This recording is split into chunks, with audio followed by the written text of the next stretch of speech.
बृहस्पतिवार की कथा। भारतवर्ष में एक प्रतापी और दानी राजा राज्य करता था। वह नित्य गरीबों और ब्राह्मणों की सहायता करता था। यह बात उसकी रानी को अच्छी नहीं लगती थी। वह ना ही गरीबों को दान देती, ना ही भगवान का पूजन करती और राजा को भी दान देने से मना किया करती थी। एक दिन राजा शिकार खेलने वन गए हुए थे, तो रानी महल में अकेली थी। उसी समय बृहस्पति देव साधु वेश में राजा के महल में भिक्षा के लिए गए और भिक्षा मांगी। रानी ने भिक्षा देने से इनकार कर दिया और कहा, हे साधु महाराज, मैं तो दान पुण्य से तंग आ गई हूँ। मेरे पति सारा धन लुटाते रहते हैं। मेरी इच्छा है कि हमारा धन नष्ट हो जाए, फिर ना रहेगा बांस, ना बजेगी बांसुरी। साधु ने कहा, देवी, तुम तो बड़ी विचित्र हो।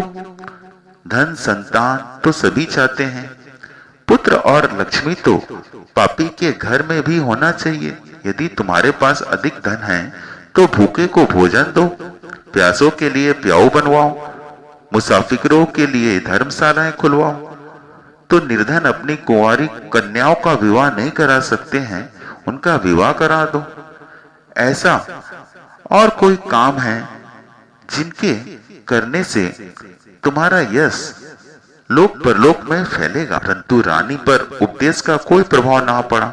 वह बोली, महाराज, आप मुझे कुछ ना समझाएं। मैं ऐसा धन नहीं चाहती जो हर जगह बांटती फिरूं। साधु ने उत्तर दिया, यदि तुम्हारी ऐसी इच्छा है तो तथास्तु।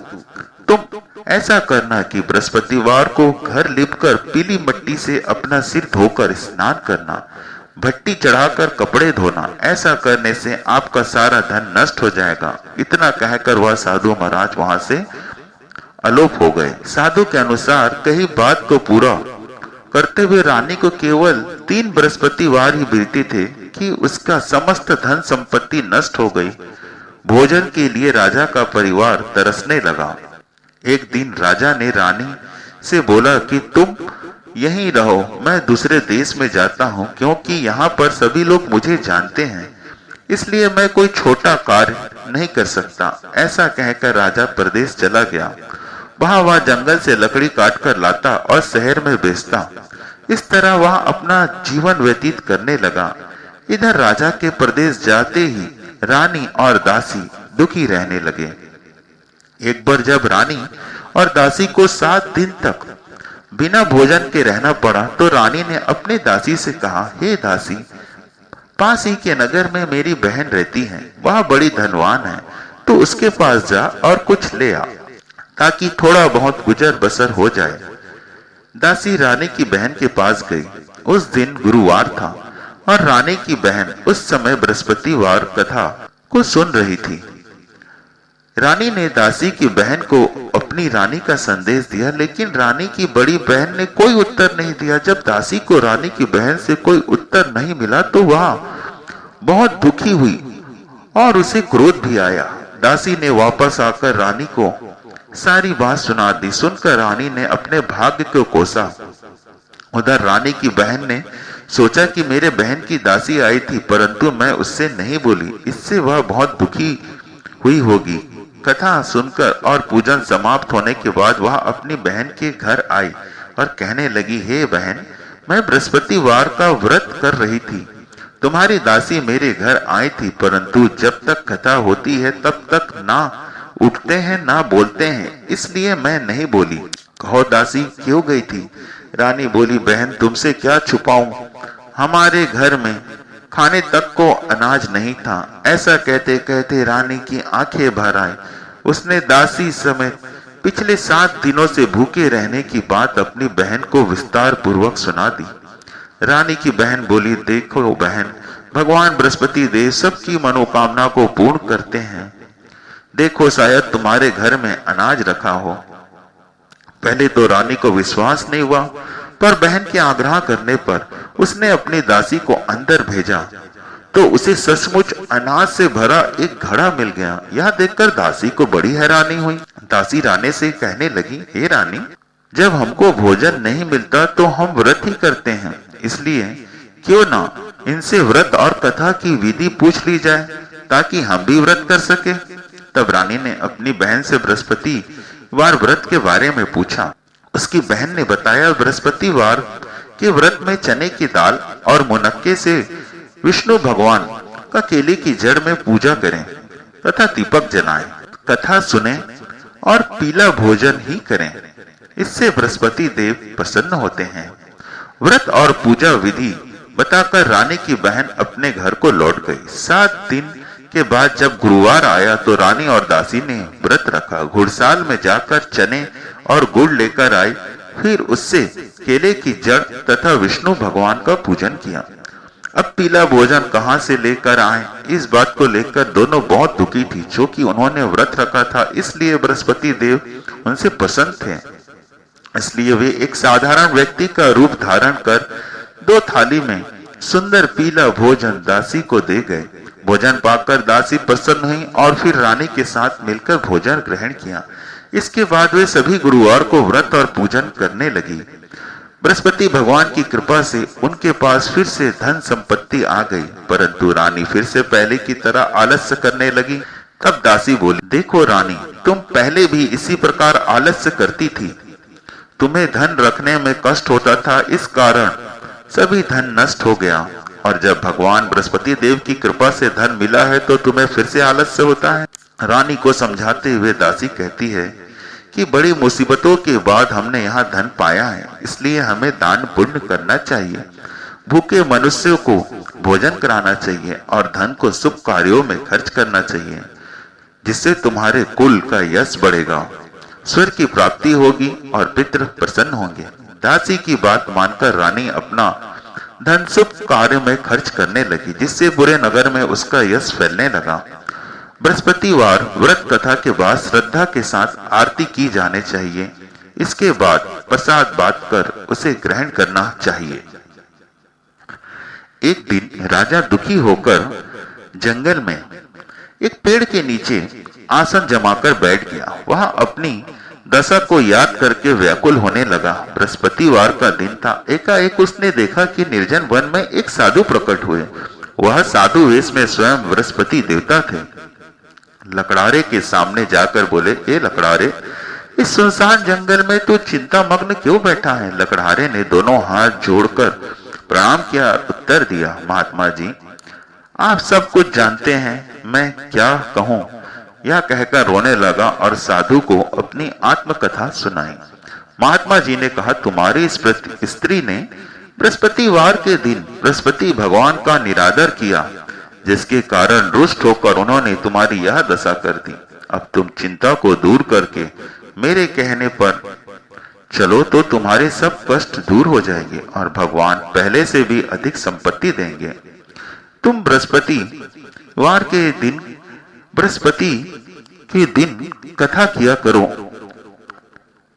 2 पैसे के चने मुनक्का लाकर उसका प्रसाद बनाओ और शुद्ध जल के लोटे में शक्कर मिलाकर अमृत तैयार करो। कथा के पश्चात अपने सारे परिवार और सुनने वाले प्रेमियों में अमृत व प्रसाद बांटकर आप भी ग्रहण करो। ऐसा करने से भगवान तुम्हारी सब मनोकामनाएं पूर्ण करेंगे। साधु के ऐसे वचन सुनकर लकड़हारा बोला, हे प्रभु, मुझे लकड़ी बेचकर इतना पैसा नहीं मिलता जिससे भोजन उपरांत कुछ बचा सकूं। मैंने रात्रि में अपनी स्त्री को व्याकुल देखा है। मेरे पास कुछ भी नहीं जिससे मैं उसकी खबर मंगा सकूं। साधु ने कहा, हे लकड़हारे, तुम किसी भी बात की चिंता मत करो। बृहस्पति के दिन तुम रोजाना की तरह लकड़ियां लेकर शहर को जाओ। तुमको रोज से 2 गुना धन प्राप्त होगा, जिससे तुम भली भांति भोजन कर लोगों तथा बृहस्पति देव की पूजा का सामान भी ला सकोगे। इतना कहकर साधु अंतर ध्यान हो गए। धीरे धीरे समय व्यतीत होने पर फिर वही बृहस्पतिवार का दिन आया। लकड़हारा जंगल से लकड़ी काटकर किसी शहर में बेचने गया। उसे उस दिन और दिन से अधिक पैसा मिला। राजा ने चना गुड़ आदि लाकर गुरुवार का व्रत किया।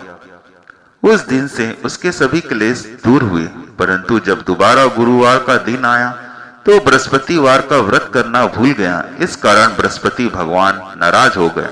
उस दिन उस नगर के राजा ने विशाल यज्ञ का आयोजन किया तथा शहर में यह घोषणा कराई कि कोई भी मनुष्य अपने घर में भोजन ना बनावे, ना आग जलावे, समस्त जनता मेरे यहाँ भोजन करने आवे। इस आज्ञा को जो ना मानेगा उसे फांसी की सजा दी जाएगी। इस तरह की घोषणा संपूर्ण नगर में करवा दी गई।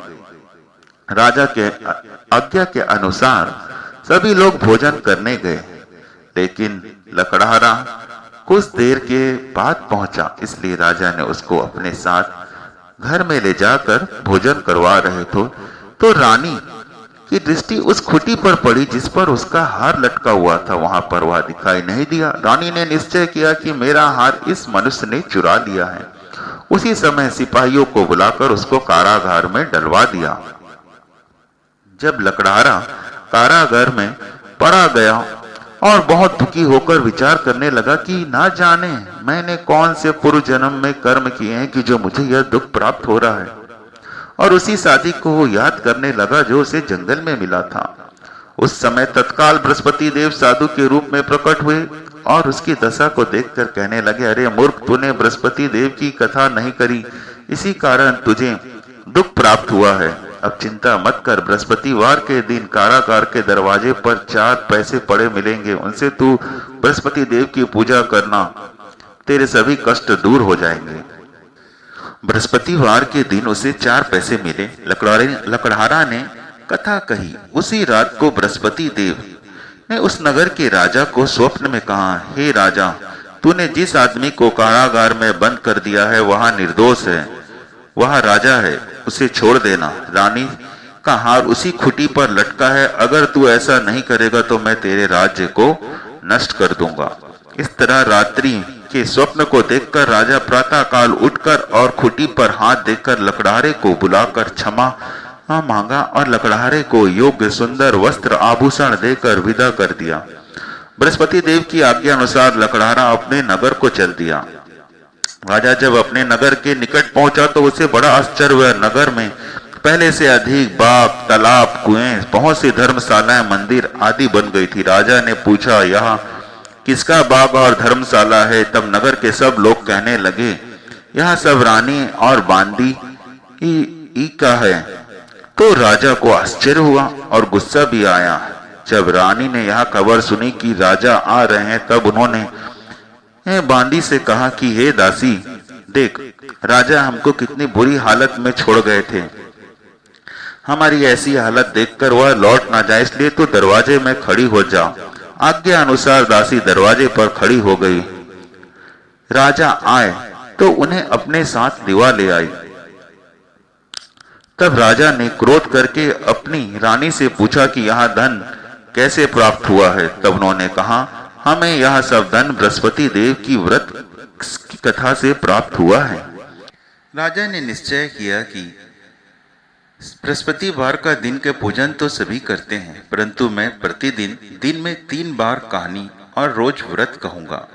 अब हर समय राजा के दुपट्टे में चने की दाल बंधी रहती और दिन में 3 बार कहानी कहता। एक रोज राजा ने विचार किया कि चलो अपनी बहन के यहाँ हो आवे।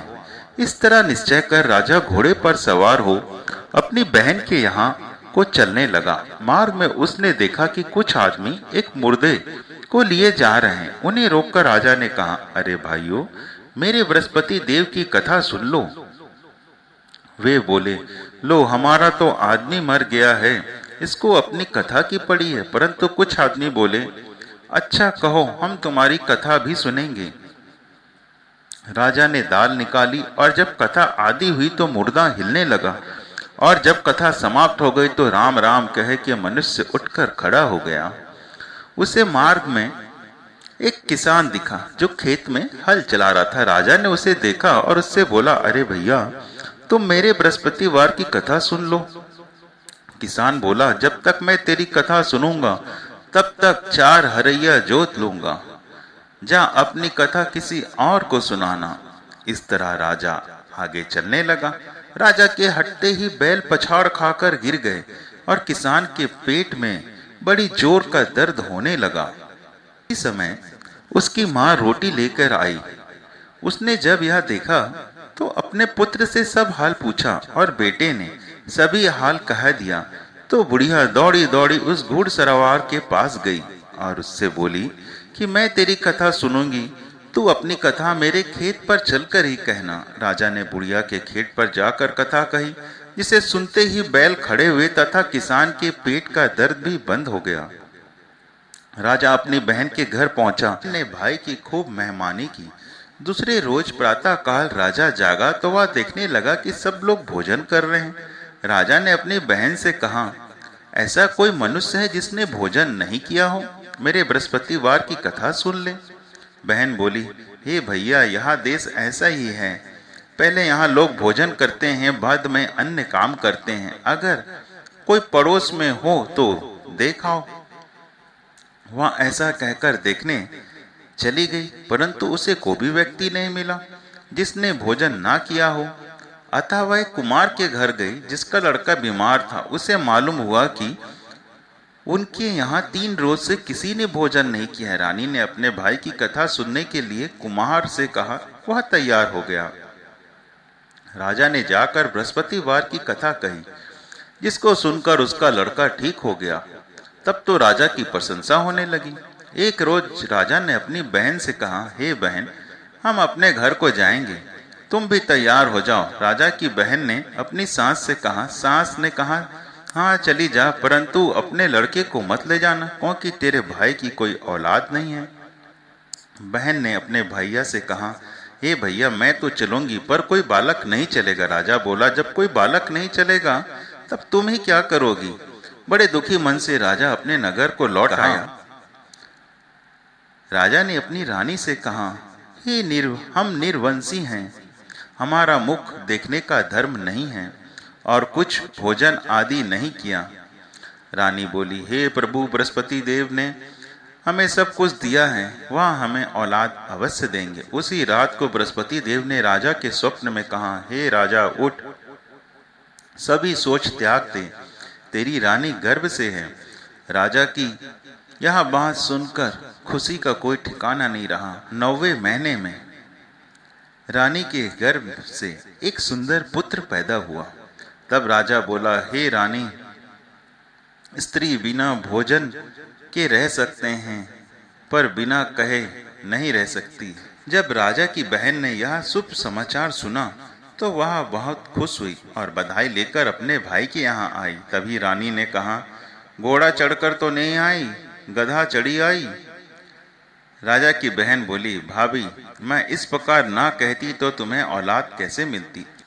बृहस्पति देव ऐसे ही हैं, जैसे जिसके मन में कामना है सभी को पूर्ण करते हैं। जो सद्भावना पूर्वक बृहस्पतिवार का व्रत करता है और कथा पढ़ता है अथवा सुनता है, दूसरों को सुनाता है, बृहस्पति देव उसकी सभी मनोकामना पूर्ण करते हैं।